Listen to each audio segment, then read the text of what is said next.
Assalamualaikum warahmatullahi wabarakatuh. Perkenalkan, nama saya Triavina Fitalia Mustikasan. Saya dari Universitas Mercubuana. Di sini saya akan mempresentasikan tentang materi audit yang ada di forum 5. Untuk materi pertama yaitu saya akan menjelaskan tentang proses tahapan audit. Tahapan audit terbagi menjadi 4. Untuk yang pertama, saya akan menjelaskan tentang pengenalan audit terlebih dahulu. Audit adalah sebuah pemeriksaan atau aktivitas pemeriksaan yang dilakukan secara kritis dan sistematis untuk menunjukkan pendapat mengenai kewajaran suatu laporan. Audit menjadi suatu kontrol manajemen yang digunakan untuk menjaga integritas data dan pengoperasian mencapai sebuah tujuan dalam manajemen organisasi. Di sini saya akan menjelaskan 4 tahapan proses audit itu sendiri, yaitu yang pertama, tahap pemeriksaan pendahuluan. Sebelum auditor menentukan sifat dan luas pengujian yang harus dilakukan, auditor harus memahami bisnis audit. Bisnis audit itu sendiri yaitu ada 3 kebijakan, struktur organisasi, dan praktek yang dilakukan.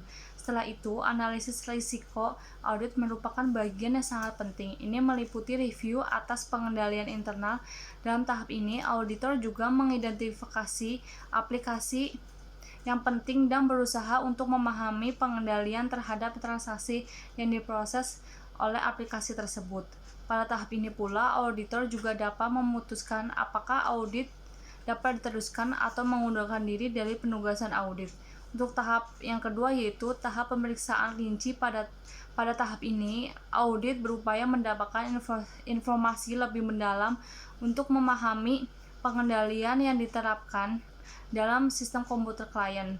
Auditor harus dapat memperkirakan bahwa hasil audit pada akhirnya harus dapat dijadikan sebagai dasar untuk menilai apakah struktur pengendalian internal dapat diterapkan atau dapat dipercaya atau tidak. Kuat atau tidaknya pengendalian tersebut akan menjadi dasar bagi auditor dalam menentukan langkah selanjutnya. Untuk tahap ketiga yaitu pengujian kesesuaian. Dalam tahap ini dilakukan pemeriksaan secara terinci saldo, akun, dan transaksi. Informasi yang digunakan berada dalam file data yang biasanya harus diambil menggunakan software CATS. Pendekatan basis data menggunakan CATS dan pengujian substansi untuk memeriksa integritas data. Dengan kata lain, CATS digunakan untuk mengambil data untuk mengetahui integritas dan keandalan data itu sendiri. Untuk tahap keempat yaitu pengujian kebenaran bukti. Tujuan pada tahap pengujian kebenaran bukti adalah untuk mendapatkan bukti yang cukup kompeten.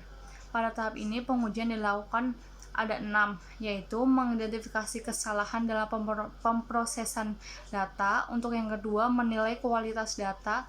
Yang ketiga, mengidentifikasi ketidakkonsistenan data. Untuk yang keempat, membandingkan data dengan perhitungan fisik. Yang kelima yaitu konfirmasi data dengan sumber-sumber dari luar perusahaan. Untuk yang keenam yaitu tahap penilaian secara umum atas hasil pengujian. Pada tahap ini, auditor diharapkan telah dapat memberikan penilaian apakah bukti yang diperoleh dapat atau tidak mendukung informasi yang diaudit. Hasil penilaian tersebut akan menjadi dasar bagi auditor untuk menyiapkan pendapatnya dalam laporan audit. Auditor harus mengintegrasikan hasil proses dalam pendekatan audit yang diterapkan.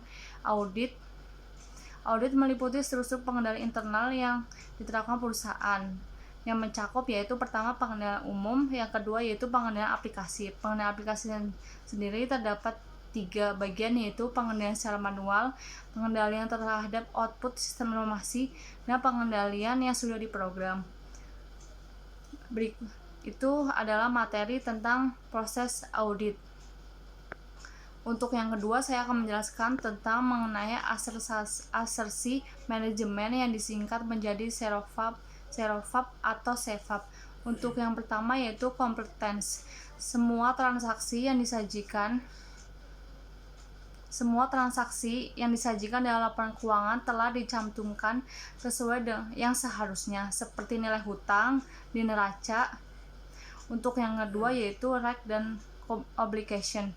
Transaksi aktiva yang merupakan hak entitas dan kewajiban perusahaan sesuai pada tanggal tertentu, seperti pengakuan Jumlah sewa guna yang dikapitalisasi neraca mencerminkan nilai perolehan hak entitas atas kekayaan yang disewakan, dan utang sewa yang bersangkutan mencerminkan suatu kewajiban entitas. Untuk yang ketiga yaitu valuation and allocation. Semua komponen aktiva, kewajiban, pendapatan, dan biaya sudah dicantumkan dalam laporan keuangan pada jumlah yang semestinya. Seperti pengakuan piutang usaha yang tercantum di neraca dinyatakan berdasarkan nilai bersih yang dapat direalisasikan. Untuk yang keempat yaitu presentation dan disclosure. Komponen tertentu laporan keuangan diklasifikasi, dijelaskan, dan diungkapkan sebagaimana mestinya. Seperti pengakuan hutang jangka panjang di neraca tidak akan jatuh tempo dalam waktu setahun. Demikian presentasi dari saya, kurang lebihnya saya mohon maaf. Wassalamualaikum warahmatullahi wabarakatuh. Terima kasih.